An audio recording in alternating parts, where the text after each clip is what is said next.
All right, guys, First Samuel 19. First Samuel 19. And Saul spoke to Jonathan, his son. Remember, Jonathan really loves David. So he speaks to Jonathan, his son, and all his servants that they should kill David. But Jonathan, Saul's son, delighted much in David, and Jonathan told David, saying, Saul, my father, seeketh to kill thee. Now therefore I pray thee, take heed to thyself until the morning, and abide in the secret place, and hide thyself, and I will go out and stand beside my father in the field where thou art, and I will commune with my father of thee, and what I see that I will tell thee. And Jonathan spoke good of David unto Saul his father, and said unto him, Let not the king sin against his servant, against David, because he hath not sinned against thee, and because his works have been to thee word very good. Like he's been loyal, like don't sin against him. He's been loyal to you. For he did put his life in his hand and slew the Philistine, and the Lord wrought a great salvation for all Israel, that thou sawest it and didst rejoice. Wherefore then wilt thou sin against innocent blood to slay David without a cause? They're saying, like, did you see he freed us from the Philistines. He slew the Philistines' greatest fucking soldier. And Saul hearkened unto the voice of Jonathan, and Saul swore, As the Lord liveth, he shall not be slain. And Jonathan called David, and Jonathan showed him all those things, and Jonathan brought David to Saul, and he was in his presence as in times past.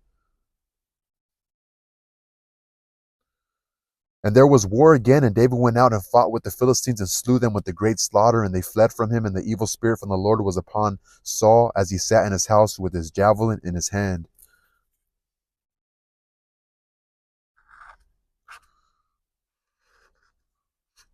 And David played with his hand, I guess playing the instrument, and Saul sought to smite David even to the wall with the javelin, but he slipped away out of Saul's presence, and he smote the javelin into the wall, and David fled.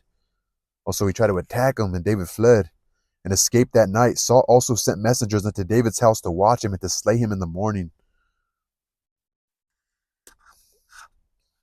And and Michal, David's wife, told him, saying, If thou save not thy life tonight, tomorrow thou shalt be slain.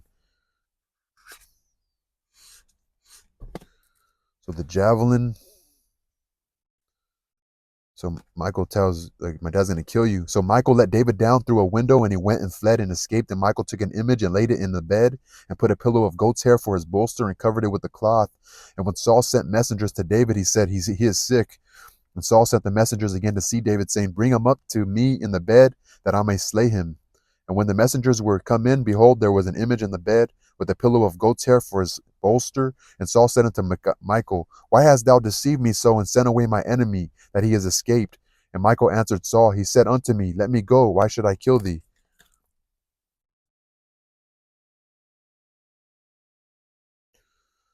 Like, if you don't let me go, I'm going to kill you. So David fled and escaped and came to Samuel to Ramah. Also, David goes to Samuel.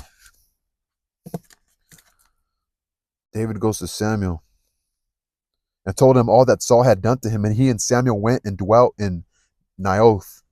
And it was told Saul, saying, Behold, David is at Naioth and Ramah. And Saul sent messengers to take David. And when they saw the company of the prophets prophesying, and Samuel standing as appointed over them, the Spirit of God was upon the messengers of Saul.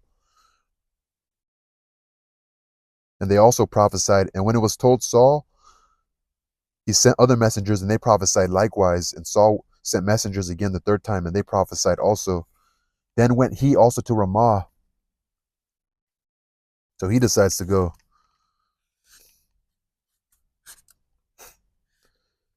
And came to a great well that is in Sechu, and he asked and said, Where are Samuel and David? And one said, Behold, they be in Naioth and Ramah.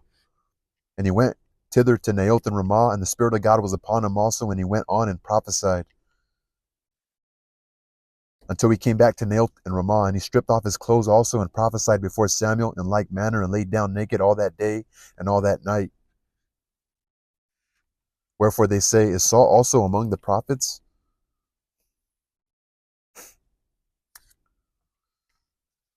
Saul overtaken by a spirit to prophecy.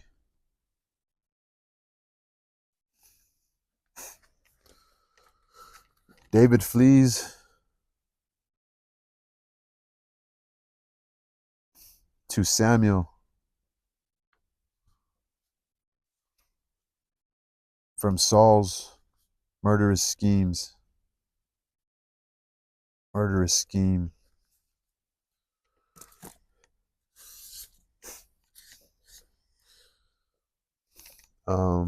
What's her name? The daughter? Michelle let David down through a window. Interesting.